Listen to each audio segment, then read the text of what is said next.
Our lesson today is subtracting mixed numbers. Why, you might ask? Well, real life comes into play with this particular math lesson because in real life, we see mixed numbers, we use mixed numbers a lot, and the fact that we learned how to add mixed numbers means we need to learn how to subtract them. So it's going to come in handy to use with other lessons as well. So let's take a look at the three strategies that we are going to talk about and use. So our first strategy is using a number line poster. Our second strategy is to break the problem into two subtraction problems. And our third strategy is to replace mixed numbers with fractions that are larger than a whole. So let's go ahead and get started with our first strategy, being the number line poster. So all of you have a number line poster in the back of your student math journal. And it is a little bit bigger than this one. As you can see, this one only goes to 2. This one goes to 2 as well. So they're all going to 2 as we look down at each one of these. When I looked at the problem that I put in here for us to solve today, my number line poster does not go far enough for me to be able to use that, but we will talk about how we would use it. So if we look at the first problem that we have, we are going to look at 3 2/3, and we are going to subtract 1 1/3. So what we need to think about is the fact that if we're looking at our denominators, we have a denominator of 3. So that means I am going to need to use the number line that has a denominator of 3. So it looks like this one right here. These all have a denominator of 3. So in order for us to find 3 2/3 on your number line, what would that be equivalent to? I know 6/3 is equivalent to the whole number 2. So let's think about what the whole number 3 would be. Anybody have a guess? All right, so if we would have extended this number line here, 6/3, we would have 7/3 that I've added over here to the left, 8/3, 9/3, 10/3, and 11/3. So I just made it long enough that we could go ahead and use the problem that I have above. So the whole number 3 is going to end up at 9/3 because that's equal to 3. 10/3 would be 3 1/3, and 3 2/3 would end up here at 11/3. So what we would do is we would start here at 11/3, and we are going to subtract 1 1/3. So I'm going to go backwards. This is going to be my 1/3. And then I have a whole number of 3/3, right? So this would be 1, 2, 3/3 would give me a whole number of 1. So I have now subtracted 1 1/3, and to get my answer for that particular problem, my answer would be 7/3, or it would be a mixed number of, anybody have an idea? What would that be a mixed number of? How many 3's can we subtract from 7? 2. And then we would have 1 left over. So my answer would be 2 1/3. So this is using a number line poster. Let's use our next strategy. So our next strategy is to break into two subtraction problems. So hopefully that'll make sense once we get this problem read. We have Jana bought a 5-pound bag of potatoes to make potato pancakes. When finished cooking, she had 1 3/4 pounds of potatoes left. How many pounds did she use? So to write the problem out, we would write 5 minus 1 3/4. Now, if we're going to break this into two subtraction problems, what we're going to do is we are going to grab the whole numbers. So my whole number here is 5. Well, let's get a different color. That's not showing up. 5. And we have a whole number of 1. So I'm going to grab the whole numbers. I have 5 minus 1. That gives me 4. And we only have one fraction. We have 3/4.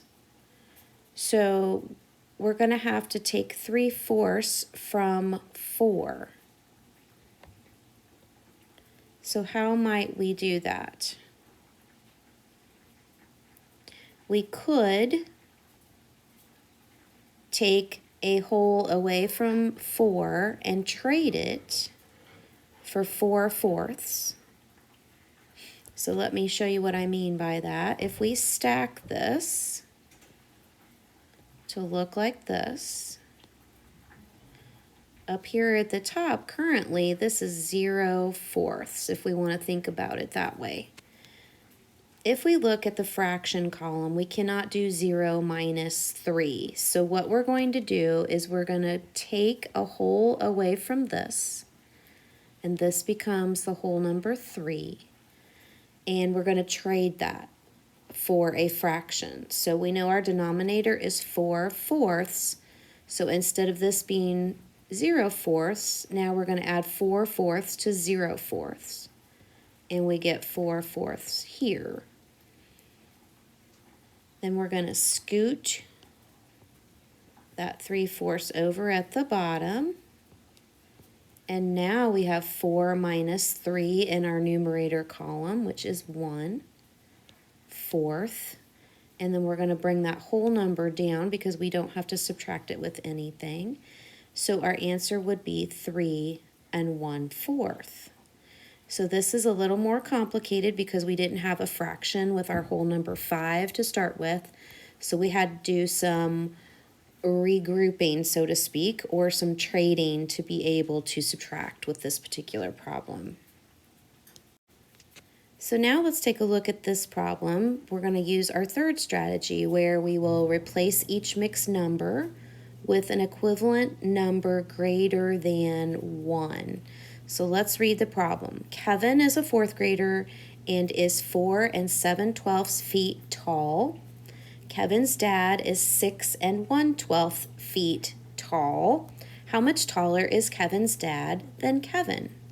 So our problem is going to be 6 1/12 minus 4 7/12. So what we're going to do with this particular problem is we are going to take our mixed number and turn it into a fraction larger than 1. So it won't be a mixed number anymore. Okay, so we need to think about what is 6, the whole number 6, equivalent to in fractions. So we're going to have 12 as a denominator. What might that be? All right, so let's take a look at what I did here. I took the whole number 6 and I wanted to turn it into a fraction. So I know 6 is equal to 72/12. Because 6 times 12 is 72. That's how we get that numerator. Our denominator we get from up here. We're going to take the 6 that we turned into 72/12 and we're going to add it to the original 1/12 here. And we come up with 73/12 for that 6 1/12. Now we're going to take the whole number 4. And what are we going to turn that into? We have to have 12 as a denominator. So that should be 48/12 is equal to 4. And then we're going to add 7/12 to that from that original mixed number. So 48 plus 7 is what? 55/12. So now we have a new problem with two fractions that are larger than a whole number 1 that we can add. They both have the same denominator. So we're going to take 73/12 plus 55/12. And if we need to add that off to the side to make sure, double check that we have our addition correct. So this gives me 8. And this gives me 12.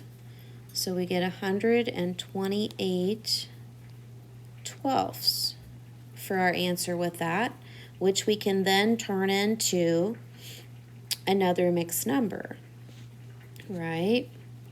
So if we wanted to, we can change it back to a mixed number, so that really would be 128 divided by 12, and that would be 10 and 8/12.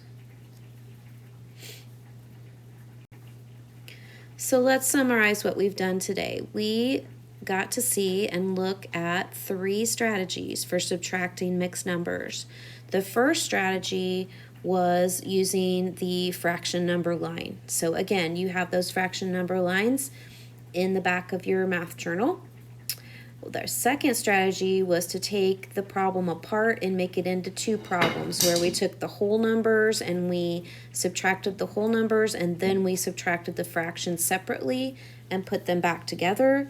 And then the last strategy was renaming the mixed number as a fraction that is larger than the whole number 1. Good job, guys. In class, of course, you're going to do practicing those 3 strategies. So can't wait to see you. Good luck, and until next time.